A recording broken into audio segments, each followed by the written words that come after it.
ఆరోగ్యాభిలాషులందరికీ నా హృదయపూర్వక నమస్కారములు. జీవితానికి మొట్టమొదటి అతి ముఖ్యమైన అవసరం ప్రాణవాయువు. దాన్ని సరిగా తీసుకోవటం తెలిస్తే శారీరక ఆరోగ్యం, మానసిక ఆరోగ్యం ఎంత బాగుంటుంది అనేది మన ఋషులు చక్కగా ఎక్స్పీరియన్స్ చేసి ఆ ప్రాణాయామ విద్యని మన దేశానికి చక్కగా అందించారు. ఆ ప్రాణాయామం ఒక సైన్స్ లాగా న్యాచురోపతి విధానంలో 5.5 years మెడికల్ కోర్సులో కూడా ఒక సిలబస్ లాగా ఏర్పాటు చేసి ఇప్పుడు న్యాచురోపతి స్టూడెంట్స్ చదువుకుంటూ, అట్లాగే యోగా మాస్టర్స్, యోగా కాలేజెస్, యూనివర్సిటీల ద్వారా చదువుకుంటూ ప్రపంచానికి మన ఋషులు అందించిన ప్రాణాయామ విద్యని తీసుకెళ్తూ ఉన్నారు. అనేక రకాల యోగా యూనివర్సిటీల్లో ప్రాణాయామం వద్ద పరిశోధనలు జరుగుతున్నప్పుడు ఏ సమస్యలు ఉన్నవారు ఏ ప్రాణాయామాలు చేస్తే ఆ సమస్యలకి త్వరగా ఉపశమనం కలుగుతుంది. అంటే రకరకాల ప్రాణాయామాలు ఉన్నాయి, అన్నీ చేయటానికి మనకు సమయం సాధ్యం కాదు. ఏ సమస్యలు ఉన్న వారికి ఏవి చేసుకోగలిగితే 10-15 నిమిషాలు, 20 నిమిషాలు బెస్ట్ రిజల్ట్స్ వస్తాయి అనే దాని మీద పరిశోధనలు చేసి ఒక స్పష్టమైన అవగాహనని, ఆ పరిశోధనల ఫలితాన్ని సామాన్యులకు అందించడానికి ఈరోజు ముఖ్యంగా అలాంటి పరిశోధనల ద్వారా ఏ ప్రాణాయామం ఏ సమస్యకి బెస్ట్ అనేది వాళ్ళు నిర్ధారించారు అనేది మీ దృష్టికి తీసుకురాబోతున్నాను.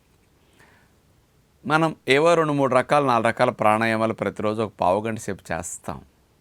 కానీ మన సమయాన్ని మన అవసరాన్ని బట్టి కేటాయించుకుంటే ఇంకా ఫలితాలు స్పీడ్గా, తక్కువ టైంలో ఎక్కువ వస్తాయి. ముఖ్యంగా మనందరికీ కూడా ఈ ముక్కు రంధ్రాలు, గాలి గొట్టాలు, ఈ సైనస్ సందులు, ఎయిర్ వేస్ అన్నీ కూడా ఫ్రీగా ఉండాలి అంటే, ఎందుకంటే ఏ ప్రాణాయామం చేయాలని ఇవి ఫ్రీగా ఉండాలి కదా. ఫస్ట్ ఇలాంటి లేని వారు వీటిని ఫ్రీగా ఉంచుకునేటట్టు, గాలి బాగా వెళ్ళి వచ్చేటట్లు, ఈ మార్గాల అవరోధాలు లేకుండా ఉండేటట్టు చేయటానికి ఉపయోగపడే ప్రాణాయామం 2 రకాల ప్రాణాయామాలు వీళ్ళు తప్పనిసరిగా చేయాలి. అవి భస్త్రికా ప్రాణాయామం, కపాలభాతి ప్రాణాయామం. ఈ 2 దీర్ఘంగా గాలి తీసుకుని దీర్ఘంగా ఫోర్స్ఫుల్గా వదిలేస్తాం కాబట్టి ఆ గాలి రాపిడికి రొంపల శ్లేష్మాలు ఆవిరైపోతాయి అన్నమాట. అలాంటి వారికి ఈ 2 ప్రాణాయామాలు ప్రతినిత్యం తప్పనిసరిగా ఇవి క్లియర్ అయ్యే వరకు చేయాలి.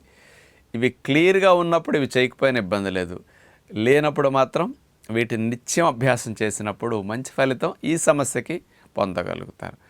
చాలామందికి ఉదయం లేచిన వెంటనే కొంచెం ముక్కు బిగిసినట్టుగా, ఒక ముక్కు గాలాడి మరొక ముక్కు గాలి ఆడినట్టుగా, మధ్య మధ్యలో అవరోధం అనిపిస్తున్నట్టుగా, టైట్గా అనిపిస్తున్నట్టుగా ఉంది. అలాంటప్పుడు ఇది చాలా బెస్ట్ అన్నమాట.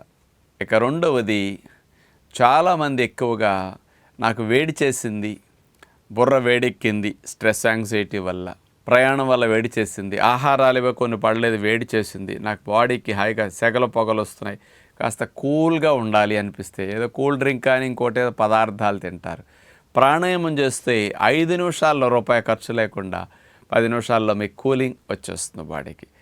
అలాంటి కూలింగ్ ప్రాణాయామాలు హీట్ తగ్గటానికి శీతలి, శీత్కారి వీళ్ళు మాత్రమే దీన్ని అభ్యాసం చేయాలి. అదే ఈ ప్రాణాయామాన్ని బాగా శ్లేష్మాలు ఇవన్నీ కూడా జలుబు ఇట్లాంటివి ఉన్నప్పుడు మాత్రం చేయకూడదన్నమాట. ఎందుకంటే హీట్ కావాలి కాబట్టి వాళ్ళకి అప్పుడే తగ్గుతాయి. ఎక్కువ ఇవన్నీ పేరుకుపోయినప్పుడు శీతలి, శీత్కారి చేయకూడదు. కూలింగ్ ప్రాణాయామం వాళ్ళు మానేయాలి. ఇలాంటి బాడీ హీటింగ్ తగ్గించుకుని కూలింగ్ బాడీకి, బ్రెయిన్కి అందించాలంటే కూలింగ్ ప్రాణాయామాలు 2 అభ్యాసం చేయాలి. అట్లాగే ఎవరికైనా గొంతు బాగుండాలి, పాటలు పాడేవారికి కానీ, బాగా ఎక్కువ మాట్లాడేవారికి కానీ, రకరకాలుగా సంగీతం కానీ ఇతర వాటిలో కానీ ఎప్పుడన్నా గొంతు ఇబ్బందిగా ఉంటున్నది, కొన్ని గంటల తర్వాత ఇబ్బంది అవుతున్నదంటే అలాంటి వారు ఉజ్జయిని ప్రాణాయామం వాళ్ళు ఇది దృష్టిలో పెట్టుకోవాలి.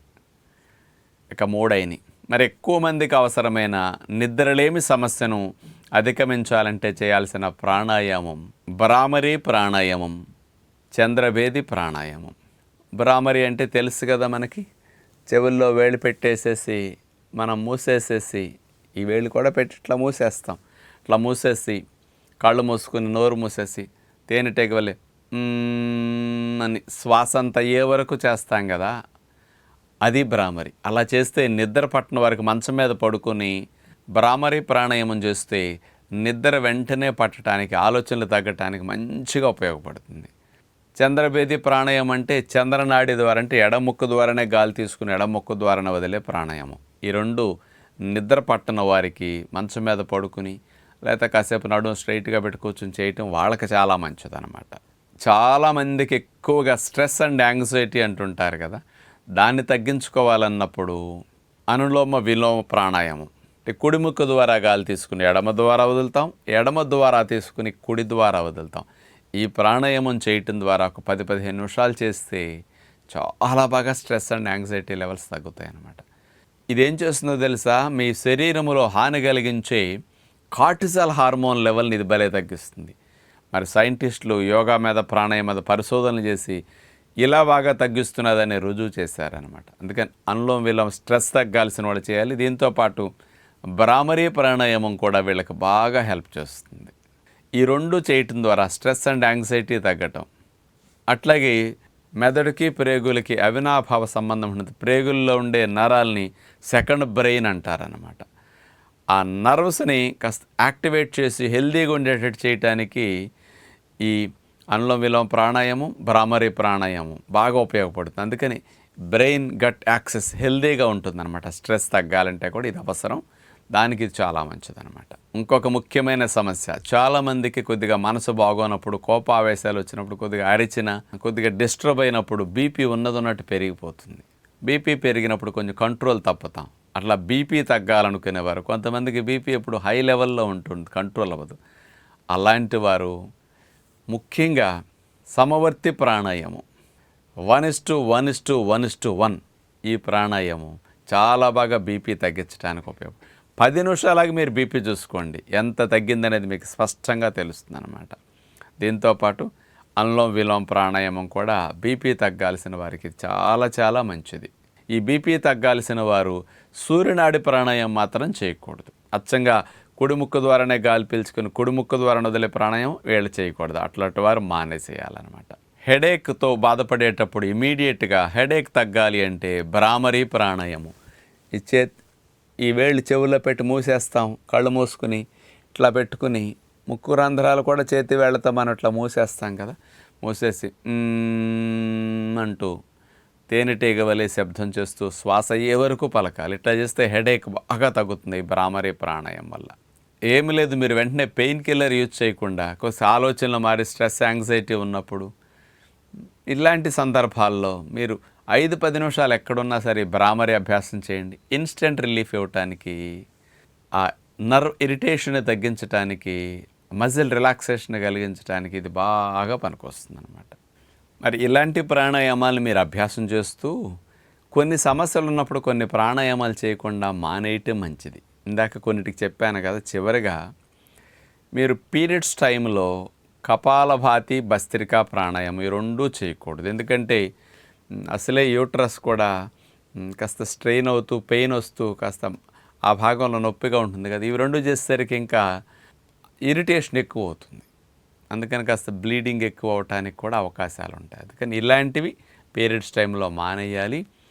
దీంతోపాటు ఆస్తమాతో బాధపడేవారు నాడీ శోధన ప్రాణాయామం చేయకూడదన్నమాట.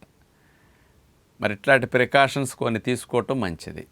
అలాగే హార్ట్ కంప్లైంట్ సివియర్గా ఉన్నవారు, హై బ్లడ్ ప్రెషర్ బాగా ఇబ్బందితో ఎక్కువగా ఉన్నప్పుడు భస్త్రిక, కపాలభాతి ఇలాంటి రెండు మానేసి స్ట్రెస్ అండ్ యాంగ్జైటీ తగ్గటానికి, కాస్త శ్వాసలు తీసుకోవడానికి అనులోమ విలోమ ఇట్లాంటి ప్రాణాయామాలు వాళ్ళకి మంచిది. కానీ bhastrika, kapalabhati high blood pressure, heart complaint సివియర్గా ఉన్నవారు మానేయటం మంచిది కొంతకాలం పాటు.